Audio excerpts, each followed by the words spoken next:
Right.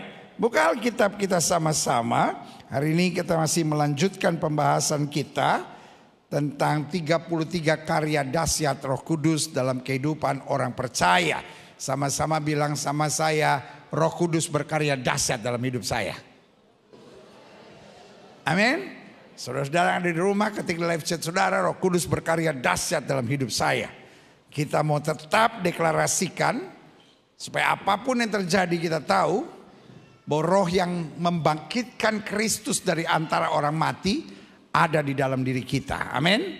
Dan Alkitab bilang roh itu lebih besar dari roh yang alam dunia ini. Kita tidak mau terjajah dengan suara hati nurani. Kita tidak mau terjajah dengan tekanan apapun dalam hidup kita. Karena kita tahu Roh Kudus akan membimbing kita untuk lebih daripada orang-orang yang menang. Sama-sama bilang saya pemenang. Amin. Buka Alkitab kita hari ini di pembahasan ke-25. Kita sedang membahas salah satu karya dahsyat Roh Kudus dalam hidup kita, yaitu mengadakan pembaharuan. Sama-sama bilang sama saya pembaharuan. Sama-sama bilang sama saya pembaharuan. Di dunia ini ada hukum yang bernama kemerosotan. Apapun yang dari daging sifatnya merosot. Sama-sama bilang sama saya hukum kemerosotan.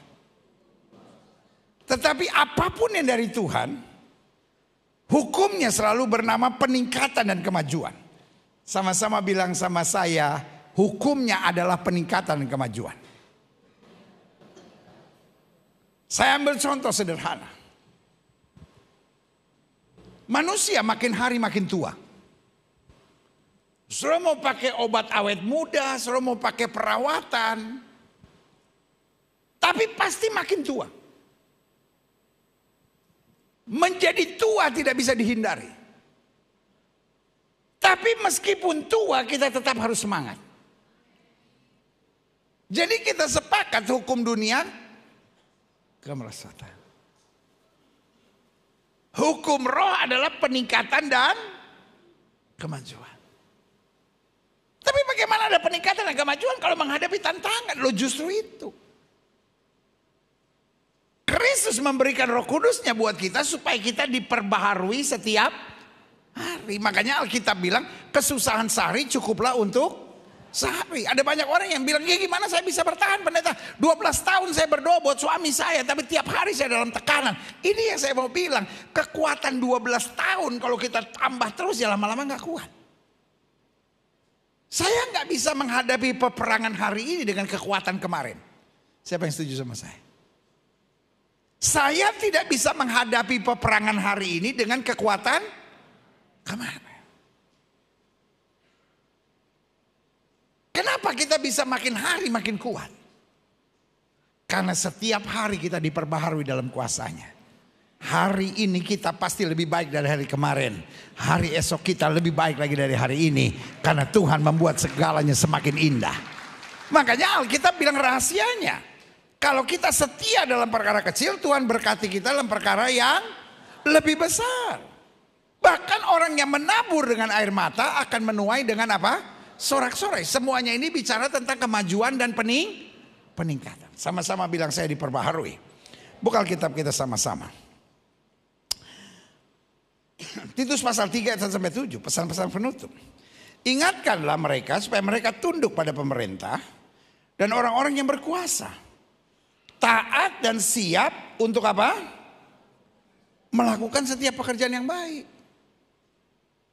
Orang sekarang taat dan siap untuk merebut keuntungan. Kita melakukan segala yang baik. Sama-sama bilang saya harus taat dan siap untuk melakukan setiap pekerjaan yang baik. Mau keadaannya menyenangkan, mau keadaan tidak menyenangkan, mau saya dalam kondisi lemah, mau saya dalam kondisi lelah, saya tetap harus melakukan segala pekerjaan yang baik. Ayat 2 bilang, janganlah mereka memfitnah. Janganlah mereka bertengkar. Hendaklah mereka selalu ramah dan bersikap lemah lembut terhadap semua orang. Pertanyaan saya sederhana, yang fitnah saudara itu orang bukan? Bukan pendeta belimbing sayur itu pendeta. Siapa? Yang memfitnah saudara orang bukan? Yang mengkhianati saudara orang bukan? Yang ngomongin saudara orang bukan. Yang jahatin saudara orang bukan. Kalau dia orang, kita harus bersikap apa? Baik-baik. Ayat ini bilang ramah dan lemah lembut. Baik-baik. Jangan emosi, pendeta, sabar. Gimana saya nggak emosi? Baru saya bacain ayatnya. Ulang. Ayo baca sama-sama. Mana itu ayat? Hendaklah mereka apa? Selalu ramah dan bersikap lemah lembut terhadap. Kira-kira orang yang fitnah saudara termasuk orang enggak? Yang nyakitin saudara termasuk orang enggak? Yang membuli saudara termasuk orang enggak? Kita harus bersikap ramah dan lemah lembut. Ayat ini memang kedengarannya simple terhadap semua orang. Tapi waktu kita jabarkan dan kita gali, nggak segampang yang kita katakan. Yang setuju sama saya kita deklarasikan. Saya harus selalu ramah dan lemah lembut kepada semua orang. Sama-sama bilang saya harus selalu ramah. Saya harus selalu lemah lembut kepada semua orang. Orang itu fitnah saya. Sakit loh saya benar. Tapi saya taat firman Tuhan. Shalom. Setan.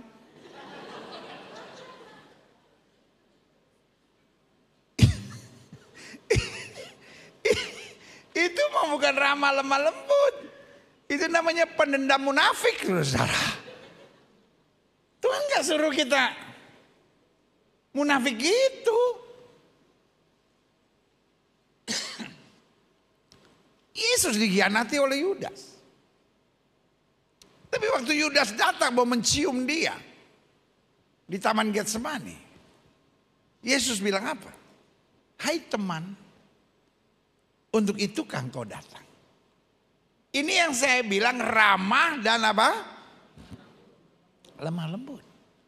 Artinya kamu boleh jahatin saya, kamu boleh curangin saya, tapi kasih Kristus mengajar saya untuk tetap hidup dalam kemuliaannya. Pertanyaan saya, bisa nggak? Terima kasih buat kejujuran saudara. Kalau kita harus ramah dan lemah lembut sama semua orang, bisa nggak? Bisa nggak? Jawab dong. Kalau Alkitab bilang kita harus ramah dan lemah lembut kepada semua orang, bisa nggak? Sama-sama bilang sama saya, harus. Bisa nggak? Harus. Bisa nggak? Ini bukan persoalan bisa tidak bisa. Mau saya bisa, mau saya tidak bisa, tapi karena ini perintah Tuhan saya harus. Berikan tepuk tangan yang meriah buat Tuhan. Lanjut ya. Ayat 3. Karena dahulu kita juga hidup dalam apa? Kejahilan. Yang Alkitab bilang jahil itu tidak taat, sesat, menjadi hamba berbagai-bagai nafsu dan keinginan, hidup dalam kejahatan, kedengkian, keji, serta apa? Saling membenci. Ayat yang keempat. Tetapi ketika nyata kemurahan Allah juru selamat kita dan kasihnya kepada manusia, pada waktu itu dia telah menyelamatkan kita bukan karena perbuatan baik, bukan karena perjuangan, bukan karena usaha yang telah kita lakukan, tapi karena rahmatnya oleh permandian kelahiran kembali dan oleh apa? Kan kita tadinya jahil, kita tadinya rusak, kita tadinya gak benar, diperbaharui, dikerjakan oleh Roh Kudus yang sudah limpahkannya kepada kita oleh Yesus Kristus juru selamat kita. Supaya kita, coba lihat ayat yang ketiga. Coba mundur ke ayat yang ketiga. Karena dahulu kita juga hidup dalam kejahilan. Jadi ingat ya, kita dulunya hidup dalam kejahilan. Coba lihat ayat yang ketujuh. Supaya kita yang tadinya hidupnya jahil, karena pembaharuan dikerjakan Roh Kudus, menjadi orang yang dibenarkan oleh kasih karunia-Nya, berhak menerima hidup yang kekal sesuai dengan pengharapan kita. Jadi ada masa yang bernama kita dahulu. Sama-sama bilang sama saya kita dahulu. Lalu kemudian ada masa yang bernama proses. Sama-sama bilang sama saya proses. Lalu yang ketiga ada masa kepastian. Sama-sama bilang sama saya masa kepastian. Dan kuncinya ada di masa proses kita.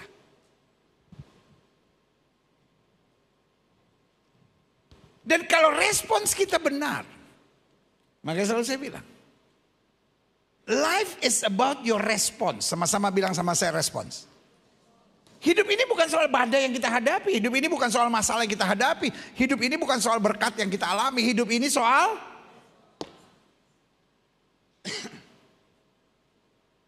walaupun sudah sukses, walaupun sudah diberkati, tapi kalau respon sudah salah, sudah mulai sombong, sudah mulai belagu, sudah mulai tengil, pasti jatuh, pasti jatuh. Tapi sebaliknya, walaupun sudah sedang ditekan, sudah sedang dalam ancaman, sudah dalam kekecewaan, tapi kalau respon sudah benar, ada waktunya Tuhan angkat dan menyatakan kemuliaan dalam hidup kita. Yang setuju berikan tepuk tangan yang meriah betul. Sama-sama bilang sama saya, hidup soal respons. Saudara yang ada di rumah ketik live chat saudara, hidup soal respons. Jadi apakah kemudian kepastian yang kita mengalami penurunan, atau kepastian yang kita mengalami peningkatan, bukan soal suami saudara, bukan soal istri saudara, bukan soal nasib saudara, tapi soal,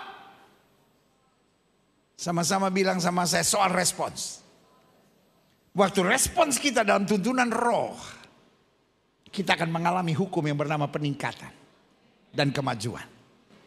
Tapi kalau respons kita daging, kita akan mengalami hukum yang bernama kemerosotan dan kemunduran. Jelas gak sampai di sini? Klik. Nah, saya simpulkan begini. Kejenuhan serta kebosanan pada dasarnya bisa menimpa siapa saja. Kejenuhan dan kebosanan bukan sesuatu yang normal. We are not designed. Kita tidak didesain untuk hidup dalam kejenuhan dan kebosanan. Sehingga orang yang hidup dalam kejenuhan dan kebosanan, kalau dia entertain kejenuhan dan kebosanannya itu, pasti dia akan melakukan tindakan-tindakan yang merusak. Karena we are not designed untuk hidup dalam kejenuhan dan kebosanan. Tetapi sekali lagi saya catat, kejenuhan serta kebosanan pada dasarnya bisa menimpa siapa saja.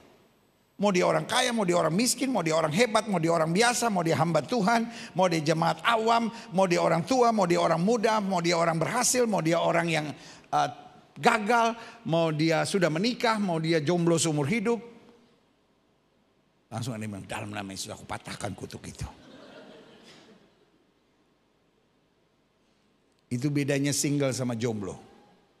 Single adalah pilihan, jomblo adalah nasib. Jadi saya ulangi sekali lagi. Setiap orang bisa dilanda kejenuhan dan kebosanan. Tapi itu bukan sesuatu yang normal. Harus kita lawan. Makanya Daud berkata begini, hai jiwaku, berharaplah kepada Tuhan, jangan lupakan segala kebaikannya. Waktu kejenuhan sedang melanda dirinya, dia ngomong sama dirinya sendiri untuk melawan. Sama-sama bilang, harus saya lawan.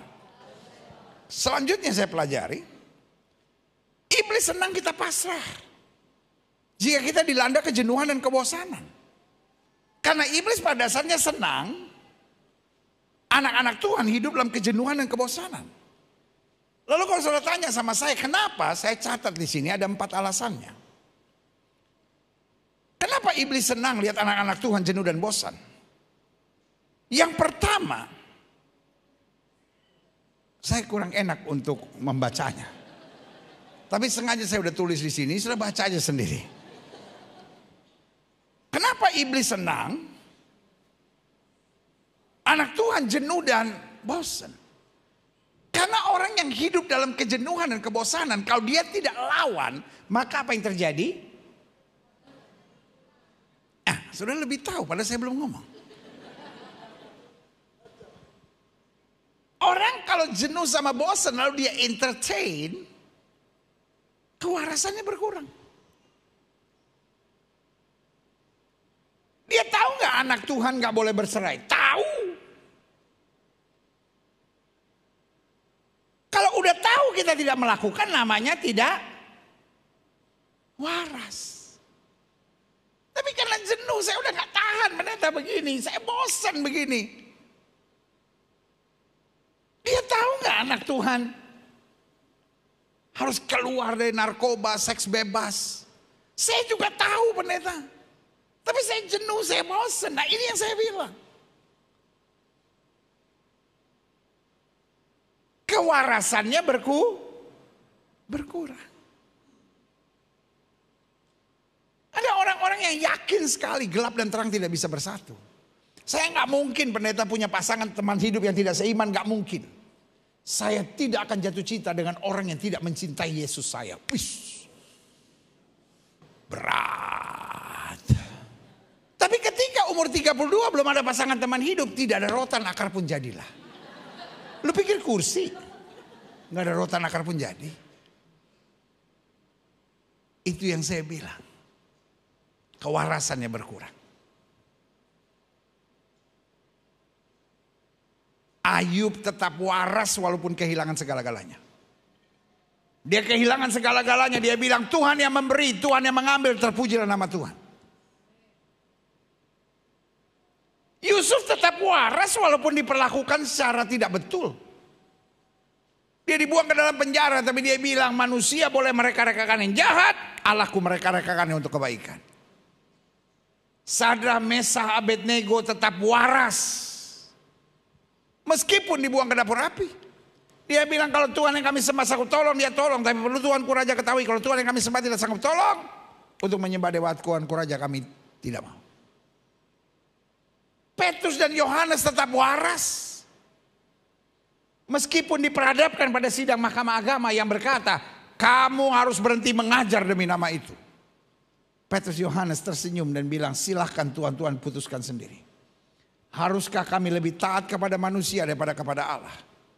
Lalu dengan tegas dia bilang, apapun resikonya, kami tidak akan berhenti mengajar di dalam nama itu. Sebab di bawah kolong langit ini tidak ada nama lain yang olehnya manusia selamat kecuali dalam nama Yesus. Kasih tepuk tangan yang meriah buat Tuhan. Pak, masih waras? Insya Allah. Bu, masih waras? Insya Allah. Adik-adik muda masih waras? Saya berdoa. Dalam kejenuhan bagaimanapun, dalam kebosanan bagaimanapun kita keluar dan kita yakini Tuhan kita dahsyat dan luar biasa. Yang saja katakan amin. Yang kedua, kenapa setan senang anak Tuhan jenuh dan bosan?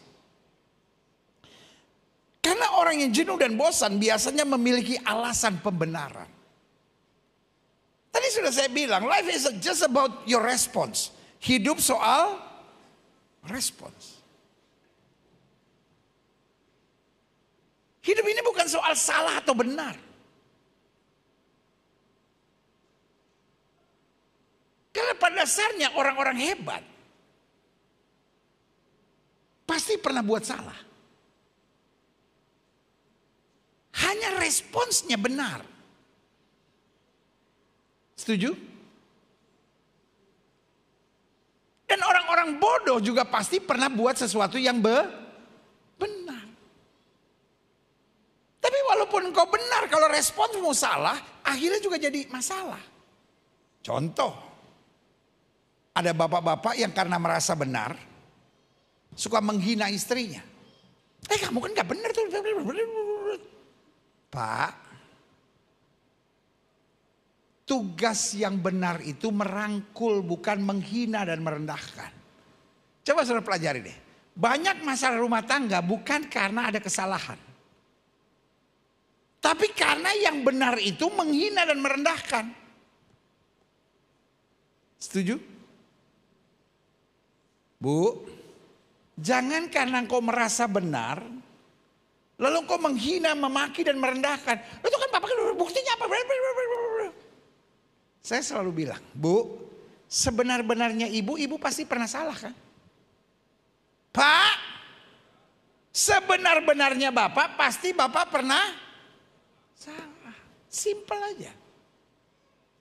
Kalau engkau benar, saatnya engkau merangkul. Ketika engkau salah, saatnya engkau memperbaiki simple. Yesus benar. Dan Petrus ngeyel.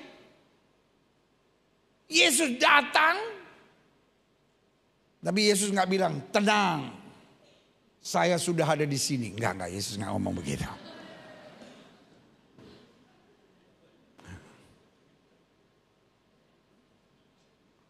Yesus cuma bilang ego eme. Tapi mirip juga ya. Tenang, saya udah di sini. Seperti Tuhan Yesus itu. Luar biasa.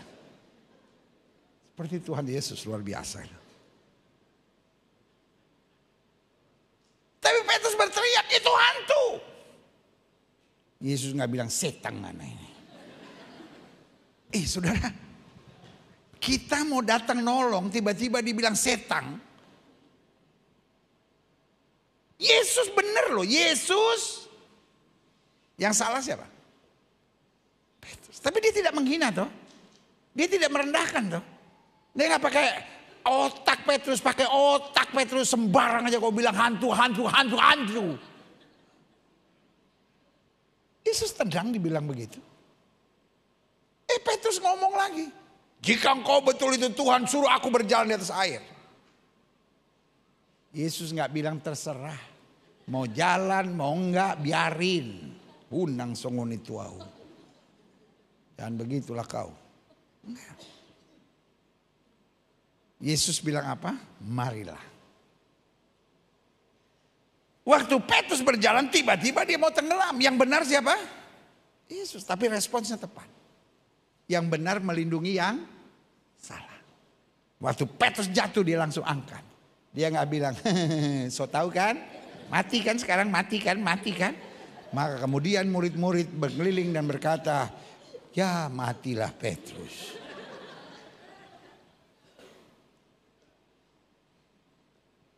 Hidup itu soal respons. Hal-hal yang kita nggak bisa kita belajar. Respons kita didasari pada dua, percaya dan mau belajar. Sama-sama bilang sama saya, percaya dan mau belajar. Jadi kalau kita percaya Tuhan pasti tolong saya. Kita percaya Tuhan pasti bela. Kita percaya semuanya untuk kebaikan saya. Saya mau terus belajar. Ada banyak orang tidak percaya.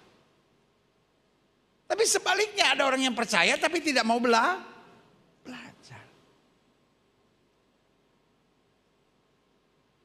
Kalau respons kita tepat, kita tidak pernah mau mencari alasan pembenaran. Kalau respon kita tepat, kita selalu melakukan yang berkenan kepada Tuhan. Yang setuju sama saya, katakan berkenan kepada Tuhan. Iya, nggak ada kata nggak bisa. Kenapa kita bilang, oh saya nggak bisa ngalah, oh saya nggak bisa sabar, oh saya nggak bisa melepaskan diri dari rokok, saya nggak bisa lepaskan diri dari minum mabuk, saya nggak bisa lepaskan diri dari judi, saya nggak bisa lepaskan diri dari LGBT. Persoalannya bukan bisa atau tidak bisa, salah atau benar, persoalannya respons. Apa yang saya tidak bisa, saya mau terus belajar. Sambil dengan iman saya yakini Tuhan yang akan mampukan saya, sehingga saya lebih daripada orang-orang yang menang.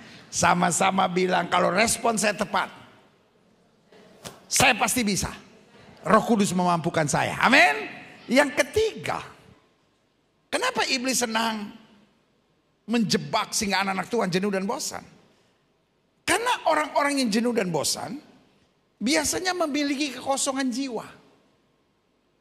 Dan Alkitab bilang walaupun rumah itu rapi tersusun, kalau kosong 7 roh jahat akan masuk. Kenapa perselingkuhan terjadi misalnya? Nggak ada orang yang punya niat, aduh saya pengen selingkuh nih biarnya Tuhan buka jalan tahun ini juga saya bisa selingkuh dengan sukses. Nggak ada. Perselingkuhan seringkali bisa terjadi karena orang hatinya kosong. Kenapa orang gampang diajak ke narkoba? Kenapa orang gampang diajak hal-hal duniawi? Kalau orang jiwanya kosong gampang terpengaruh. Tapi orang kalau langkahnya mantap dalam hidupnya, tantangan apapun dia tegak berdiri dan berkata, aku tahu kepada siapa aku percaya, aku yakin Tuhan berkuasa dan menyelamatkan aku dengan cara yang ajaib. Katakan amin. Yang keempat, saya coba pelajari. Kenapa iblis mau menjebak anak-anak Tuhan supaya jenuh dan bosan dan akhirnya hidup dalam kejenuhan dan kebosanan? Karena orang yang jenuh dan bosan biasanya satu, kewarasannya berkurang. Dua, merasa memiliki alasan pembenaran. Tiga, memiliki kekosongan jiwa. Dan yang keempat, melupakan sejenak aturan-aturan yang diyakini selama ini. Hidup ini bukan tentang saya, hidup ini tentang value. Setuju? Hidup ini bukan bagaimana saya bisa sukses, bagaimana saya diberkati. Wah, ini repot nih. Manusia-manusia yang hidup seperti ini bahaya, saudara-saudara. Akan menjadi orang yang menghalalkan segala cara. Hidup harus punya value. Yusuf gak mau tahu meskipun dia harus dibuang ke dalam penjara, tapi value-nya, aku tidak akan melakukan yang salah dalam hidup ini.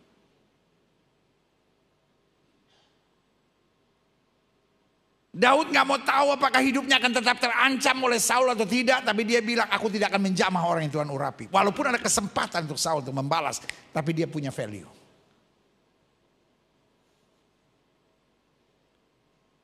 Walaupun raja memperingatkan untuk tidak boleh berdoa, tapi Daniel tetap berdoa seperti yang biasa dia lakukan. Amin. Namanya value. Kalau kita nggak punya value, kalau kita nggak punya nilai, kita akan menjadi orang yang mudah diombang-ambingkan. Tapi kalau kita punya value dalam hidup kita, berlaku firman Tuhan, selama kita nggak miring ke kiri maupun miring ke kanan, kita nggak akan turun tapi naik. Tidak akan menjadi ekor tapi menjadi kepala. Sama-sama bilang sama saya harus punya value. Value kita adalah value kerajaan Allah. Karena selama jalan kita di jalan kemenangan Tuhan, maka di ujung jalan kita ada mahkota kemuliaan yang Tuhan sediakan. Berikan tepuk tangan yang meriah buat Tuhan. Selanjutnya saya simpulkan begini. Melalui karya dahsyatnya kita diperbaharui. Makanya Efesus 4 ayat 23 bilang supaya kamu diperbaharui di dalam apa? Roh dan pikiran. Yang memperbaharui roh kita itu urusan Tuhan. Tapi yang memperbaharui pikiran kita adalah perjuangan kita. Sama-sama bilang sama saya. Yang memperbaharui roh saya, urusan Tuhan. Tuhan yang bisa memperbaharui roh kita. Kita gak bisa memperbaharui roh kita. Tapi memperbaharui pikiran kita itu perjuangan kita. Aku meruntuhkan segala pikiran dan meletakkan di bawah kaki Kristus. Paulus bilang kami memiliki pikiran Kristus. Makanya Alkitab bilang minyak yang baru tidak bisa disimpan dalam kirbat yang lama. Kalau kita sudah punya roh yang diperbaharui, tidak bisa disimpan dalam pikiran yang masih duniawi. Kita harus memiliki pikiran Kristus. Pikiran yang sudah diperbaharui. Sehingga dalam segala perkara kita tahu ada rancangan Tuhan yang indah dalam kehidupanku. Haleluya. Saya simpulkan dengan 4 langkah hal yang harus kita mengerti apabila roh dan pikiran kita sudah diperbaharui. Yang pertama saya pelajari, jika roh dan pikiran kita sudah diperbaharui, maka roh pikiran kita akan selalu sejuk dan membawa damai. Tadi saya bilang, karena semuanya soal nilai, soal warna. Amin. Saya ambil contoh, kulkas. Dalam bahasa Indonesianya lemari pendingin, bukan lemari es. Kalau lemari es, lemari baju kita taruh es jadi lemari es. Kan ini bukan lemari es, lemari pendingin. Sekarang saya mau tanya sama saudara. Sekarang saya bawa kopi mendidih, saya taruh di kulkas, jadinya apa? Dingin. Karena value-nya, karena warnanya lemari pendingin. Kalau saya taruh sup panas jadinya apa? Dingin. Kalau saya taruh Indomie panas jadinya apa? Dingin. Kalau saya taruh tetangga saya yang lagi panas, berkelahi. Hati-hati kalau pertanyaan itu. Saya pernah sebel banget sama teman saya. Aduh, sampai sekarang saya masih kepahitan jangan-jangan sama dia. Satu kali dia tanya sama saya, bagaimana cara masukin gajah ke kulkas? Saya bilang, lu ngapain naruh gajah di kulkas? Lu enggak, kan gue nanya. Kan lu gak perlu tahu kenapa gue pengen taruh. Gue nanya cara masukin gajah ke kulkas gimana. Saya bilang gampang, potong-potong aja. Itu kan daging gajah jadinya. Gajahnya gue mau taruh di kulkas. Saya bilang gak tahu ngapain lagi gue pendeta ngurus-ngurus gajah masuk kulkas. Ya tanya aja sama orang yang punya kulkas. Dia bilang gampang bos. Buka pintunya, masukin gajahnya. Kan saya protes. Loh kulkasnya segede apa? Loh kalau kita mau masukin gajah ya kulkasnya harus gede dong. Ya benar juga sih. Saya pikir udah selesai, dia tanya lagi. Masukin kambing ke kulkas gimana? Maksud saya gini, kalau goblokin orang gak bisa 2 kali, sekali cukup. Gampang bos, buka pintunya masukin kambingnya. Dia bilang salah, keluarin dulu gajahnya baru masukin kambingnya. Saya bilang katanya kulkas lo gede, ya kan cuma untuk 1 gajah. Kulkas apa gajah kambing bisa masuk? Emangnya perahu Nuh? Iya benar juga. Jadi buka pintunya, keluarin gajahnya, masukin kambing. Saya pikir selesai sampai di situ. Terus masukin ayam bagaimana? Lu pikir gue bego banget ya? Buka pintunya, keluarin kambingnya, masukin ayamnya. Dia bilang enggak, kalau gajah bisa masuk, kambing sama ayam bisa sekalian, gak usah dikeluarin kambingnya. Saya bilang, lu mau ngajak gue berantem?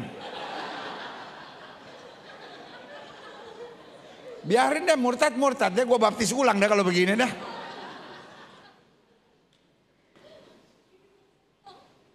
Jadi, kalau kopi panas masuk di kulkas jadi sup panas jadi Indomie panas jadi tetangga panas kalau dimasukin jadi berantem saudara. Apapun yang berhadapan dengan kita, kalau nilai kita nilai membawa damai pasti sejuk dan damai. Karena kita datang bukan untuk mengabarkan perang. Kita hadir untuk membawa damai sejahtera Kristus. Berikan tepuk tangan yang meriah. Yang kedua, roh dan pikiran diperbaharui. Roh pikiran yang selalu tenang dan mau mencari jalan keluar. Tahukah saudara, untuk setiap persoalan pasti ada jalan keluar.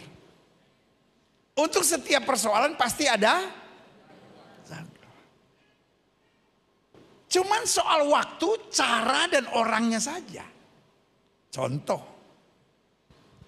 handphone saudara rusak, nggak bisa dipakai. Sudah stres, sudah pencet, nggak benar-benar. Padahal handphone baru sudah beli 1,5 bulan yang lalu. Sudah marah, penipu nih, nggak benar nih. Sudah datang ke customer service, ini apa-apaan sih? Baru saya pakai 1,5 nih, nggak bisa nih. Tahu dong ibu-ibu kalau marah. Malaikat aja lari. Lalu orangnya senyum-senyum. Enggak bu, ini cuma settingnya, ibu kepencet kali. Enggak sampai 3 menit. Udah bu, udah beres. Si ibu bukan bilang, oh enggak. Ya dari pertama dong kasih tahu. Ya. Begitu juga mobil. Kadang-kadang mobil kita mogok di jalan. Kita kesel sendiri, ini apaan sih? Tapi ketika montirnya datang,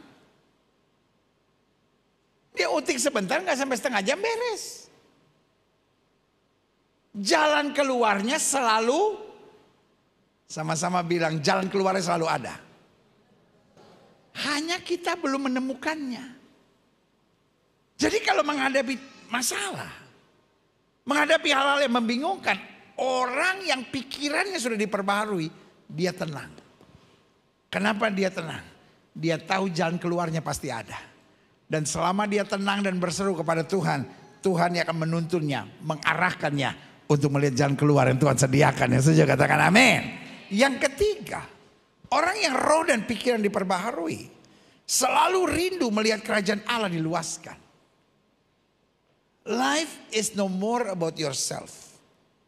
Life is about the kingdom of God. Hidup ini bukan hanya soal saya, kamu, dan kita. Tapi hidup ini soal kerajaan Allah. Amin.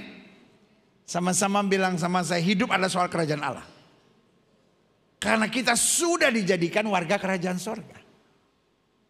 Bu, Pak, Sebelum engkau menikah, hidup adalah soal engkau. Engkau mau kemana kek, engkau mau pakai uang apa kek, engkau mau kerjain apa kek, itu urusan dirimu sendiri. Betul Bu? Betul Pak? Tapi ketika engkau sudah menikah, life is about family. Mau kemana izin suami, mau kemana izin istri. Mau ngelakuin apa-apa, aduh urusan anak dulu deh. Lagi mau ngerjain apa-apa, aduh mesti pulang karena mesti jemput anak. Betul? Saya ambil contoh. Ibu sudah menikah dan punya satu anak, umur 2 bulan. Tiba-tiba uang ibu tinggal 200.000. Lipstik habis. Bedak habis.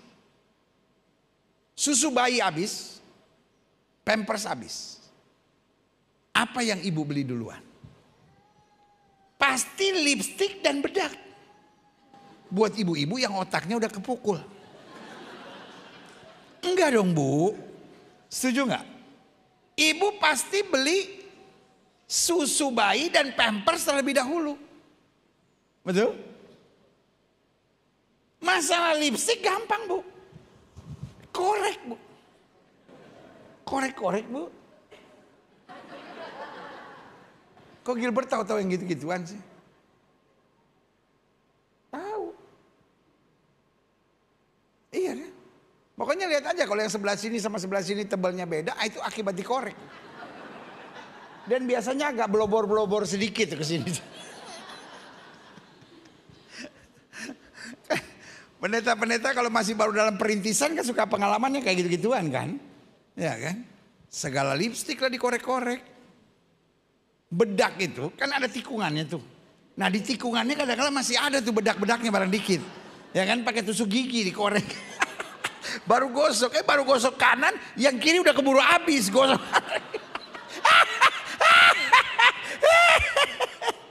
Ada ibu-ibu yang ngeliatin saya gini. Kayaknya dia bilang, kok Gilbert punya CCTV di rumahnya yang ngadep ke rumah gue, kok ketahuan sih? Iya kan? Hidup kita udah gak mikirin diri kita lagi ketika kita udah punya keluarga. Setuju? Waktu kita adalah bagian dari warga kerajaan Allah, kita gak mikirin diri kita lagi. Kita cuma ingin lewat hidup kita nama Tuhan dipermuliakan. Dan ketika kita dalam keadaan susah apapun kita gak pernah takut. Kita tahu sorga ikut bertanggung jawab buat kita. Sama-sama bilang sama saya, sorga ikut bertanggung jawab buat saya. Saya tidak perlu takut. Sorga akan menyediakan segala-galanya. Berikan tepuk tangan yang meriah. Yang terakhir, saya undang pemain musik maju ke depan. Adapun roh dan pikiran diperbaharui, selalu sejuk dan membawa damai. Yang setuju bilang amin. Selalu tenang dan mau mencari jalan keluar. Yang setuju bilang amin. Yang ketiga, selalu rindu melihat kerajaan Allah diluaskan. Dan yang keempat, roh dan pikiran yang diperbaharui, roh dan pikiran yang selalu mensyukuri rahmat dan nikmat Tuhan. Sehingga selalu memperluas kapasitas diri. Daud bilang, dengan apakah aku balas kepada Tuhan segala kebaikannya. Dia hanya ingin hidupnya lebih berguna dan berarti. Kita memperluas kapasitas diri. Bukan supaya kita lebih sukses. Bukan supaya kita lebih diberkati. Tapi supaya orang melihat perbuatan yang baik. Dan memuliakan Bapa yang di sorga. Berikan tepuk tangan yang meriah. Saya undang kita semua bangkit berdiri. Aku punya Tuhan yang besar. Amin. Yang berjanji dan sanggup menggenapi imanku bersepakat percaya kuasanya. Ku terima sekarang.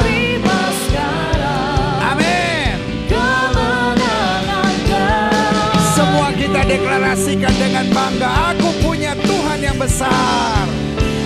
Aku punya Tuhan yang besar. Amin.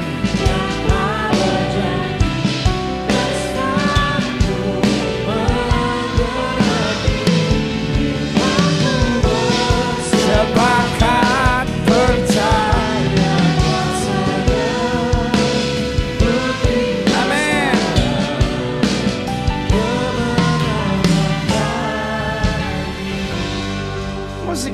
dengan sangat lembut.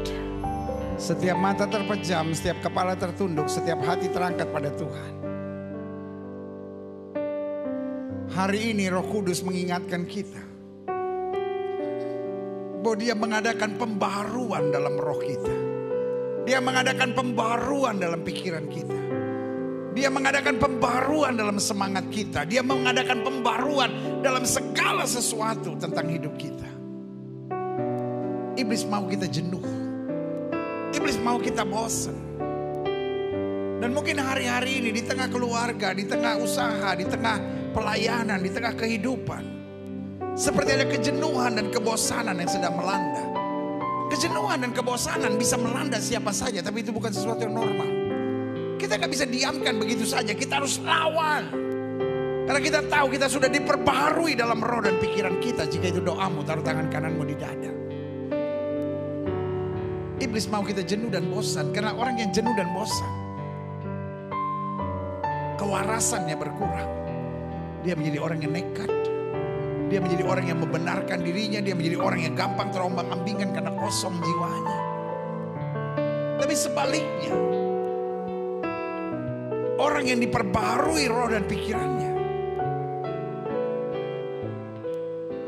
akan menjadi orang-orang yang hidup dalam nilai. Karena life is about your response. Hidup soal respons, saudara. Meskipun kau benar, tapi kalau responsmu kau jadi sombong, kau jadi angkuh, kau jadi tengil, maka yang kau lihat adalah kehancuran. Tapi sebaliknya, meskipun kau salah, meskipun kau sedang jatuh, tapi kalau responsmu benar, kau dipulihkan Tuhan dengan cara yang ajaib. Jika itu doamu, taruh tangan kananmu di dada. Bilang sama Tuhan, aku gak boleh panik. Aku gak boleh terpengaruh. Aku harus punya prinsip. Berjalan dalam nilai kerajaan Allah. Jika itu doamu, taruh tangan kananmu di dada. Setiap saudara yang ada di rumah maupun di gereja. Kalau saudara ingin didoakan, boleh taruh tangan kanan saudara di dada. Setiap saudara ingin didoakan, taruh tangan kanan saudara di dada. Boleh angkat tangan dua tinggi-tinggi di hadapan Tuhan. Izinkan saya doa Bapa. Kami angkat tangan kami dua-dua karena kami menyadari dalam roh kami diperbaharui senantiasa. Karena itu kalau Tuhan jumpai ada di antara kami yang sedang jenuh, sedang bosan, sedang kosong, sedang menantikan sesuatu tapi seperti gak kunjung tiba, sehingga akhirnya kami jenuh sendiri, kami bosan sendiri. Bapa, dalam nama Yesus, berikan api yang baru, minyak yang baru, supaya kami kembali bangkit, kami kembali bersemangat. Kami tahu kepada siapa kami percaya dan kami yakin Tuhan berkuasa. Kami menjadikan orang-orang yang menjalani hidup ini dengan respons yang tepat. Karena kami pegang nilai yang benar. Kami punya keyakinan. Tapi pada saat yang bersamaan kami mau terus belajar. Hal-hal yang kami gak bisa kami belajar. Hal-hal yang kami gak mampu kami belajar. Hal-hal yang kami gak kuat kami belajar. Dan Roh Kudus-Mu memampukan kami untuk mencapainya. Terima kasih Bapa. Setiap sedang angkat tangan dua-dua. Selama engkau hidup di dalam daging, hukum yang kau lihat adalah kemunduran dan kemerosotan. Tapi kalau engkau berjalan dalam roh, yang kau lihat adalah kemajuan dan peningkatan. Pastikan responsmu dan nilaimu tepat. Karena engkau adalah bagian dari kerajaan Allah. Terima kasih Bapak. Hamba juga doa buat yang sakit. Karena hamba percaya kesembuhanlah hak mutlak kami sebagai orang percaya. Setiap saudara yang sakit, baik yang di rumah maupun di gereja, saudara boleh letakkan tangan kananmu di bagian tubuh yang sakit. Bapak, kami imani janji Tuhan. Firman-Mu berkata orang percaya akan tumpang tangan buat yang sakit dan yang sakit disembuhkan. Dengan iman kami praktekkan firman Tuhan ini. Kami letakkan tangan kanan kami di bagian tubuh kami yang sakit. Kami tolak sakit penyakit, kami tolak kelemahan tubuh, kami tolak campur tangan kegelapan. Kami patahkan kuasanya di dalam nama Yesus. Hai setan sakit penyakit, kau tidak punya kuasa atas tubuh orang percaya. Karena tubuh kami telah dibeli dengan harga mahal itu darah Yesus. Dari darah yang tercurah tubuh kami adalah bait Roh Kudus, bukan tempat penyakit. Kami perintahkan sekarang keluar dalam nama Yesus. Keluar dalam nama Yesus. Mengalir kuasa kesembuhan. Mulai imani kuasa kesembuhan. Dari ujung kepala sampai ujung kaki. Kuasa-Mu bekerja. Segala yang salah, segala yang tidak betul, segala yang tidak pada tempatnya, yang sedang menyerang hidup kami dipatahkan oleh Tuhan. Karena firman-Mu berkata tanaman yang tidak ditanam Bapa di sorga akan dicabut sampai ke akar-akarnya.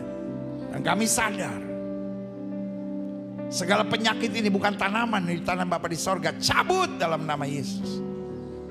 Kuasa-Mu bekerja. Dan kami imani Yesus kami tidak berubah dulu kemarin hari ini dan sampai selama-lamanya. Dengan iman kami nyatakan oleh bilur-bilur Kristus, kami yang percaya sudah dijamah dan disembuhkan Tuhan dengan kuasa-Mu yang luar biasa. Inilah tepuk tangan sorak-sorai kemenangan kami, tepuk tangan sukacita kami karena Yesus menyembuhkan kami. Terima kasih Bapa. Mulai imani oleh bilur Yesus saya sembuh. Semua saudara yang ada di gereja, semua saudara di rumah masing-masing mulai imani oleh bilur Yesus saya sembuh. Terima kasih Bapa. Janji-Mu ya dan amin. Kami percaya. Hamba mengasihi jemaat-Mu satu persatu. Apa yang Tuhan taruh di hati hamba sudah hamba sampaikan bagi umat-Mu. Hamba doa firman termeterai. Apa saja yang mereka kerjakan dibuat Tuhan berhasil. Mereka gak turun tapi naik. Mereka gak jadi ekor, mereka jadi kepala. Hari-hari yang penuh mujizat boleh menjadi bagian hidup mereka. Terima kasih Tuhan Yesus. Keluarga mereka boleh bahagia, hidup mereka boleh berkenan kepada Tuhan. Bangsa negara kami Indonesia, selamatkan ya Allah, damai sejahtera atas Indonesia. Umat mayoritas di bangsa ini Tuhan bimbing, Tuhan bawa pada damai sejahtera dan keselamatan. Bapak Presiden, Wakil Presiden sebagai pemimpin di bangsa kami. Para pemimpin kami di pusat, bahkan para menteri. Para pemimpin kami di daerah, para gubernur, para bupati, para wali kota. Juga para tentara, para polisi, Kapolri dan Panglima TNI. Para anggota DPR RI, DPRD tingkat 1, DPRD tingkat 2, para anggota DPD, para anggota MPR RI, para anggota BNPT, BNPB, BPK, KPK, MA, pengadilan, kejaksaan, para pengacara, ya Kristus. Para pemimpin dan aparat penegak hukum di bangsa kami, jauhkan dari malapetaka, mara bahaya, dari segala niat orang jahat. Dari segala kuasa kegelapan, dukun, paranormal, penasihat spiritual dihalaukan dalam nama Yesus. Roh rakus, roh serakah, roh korupsi dipatahkan dalam nama Yesus. Bahkan para mafia yang hanya mencari keuntungan di atas penderitaan dan air mata rakyat, Tuhan halaukan dari pusat kekuasaan. Ya Kristus, berikan kepada para pemimpin kami dan aparat penegak hukum di bangsa kami hati yang takut akan Tuhan, hikmat sorgawi, sehingga apa saja yang dikerjakan yang dibuat Tuhan berhasil. Indonesia makin hari makin maju, Indonesia makin hari makin baik. Hasil bumi, hasil tambang, hasil laut, hasil hutan, semua baik dalam nama Yesus. NKRI, Undang-Undang Dasar 45, Pancasila, Bhinneka Tunggal Ika tetap terjaga di bangsa kami. Kesehatan masyarakat, pendidikan, ekonomi, pembangunan, keamanan, politik, semua baik di bangsa kami. Gereja Tuhan di mana-mana tempat Tuhan bela dan nyatakan kemuliaan-Mu. Gerejamu di tempat ini, Gereja Bethel Indonesia Globe Fellowship Center, Tuhan pakai terus untuk menegakkan kerajaan Allah dalam kebenaran dan kasih. Dan akhirnya setiap kami yang menerima firman, arahkan kami untuk menyadari bahwa Roh Kudus memperbaharui kami hari demi sehari. Sehingga kami mampu mentuntaskan amanat agung Kristus, pergi beritakan Injil pada setiap makhluk. Di dalam nama Yesus kami berdoa dan kami siap untuk menjadi pelaku-pelaku firman. Yang siap jadi pelaku firman, sama-sama kita katakan amin. Beri tepuk tangan yang meriah buat Tuhan. Silakan duduk. Tuhan memberkati Bapak Ibu Saudara sekalian. Kitalah orang-orang berbahagia itu, karena orang-orang berbahagia adalah orang yang menerima firman dan mempraktekkannya dalam kehidupannya sehari-hari. Haleluya, puji Tuhan.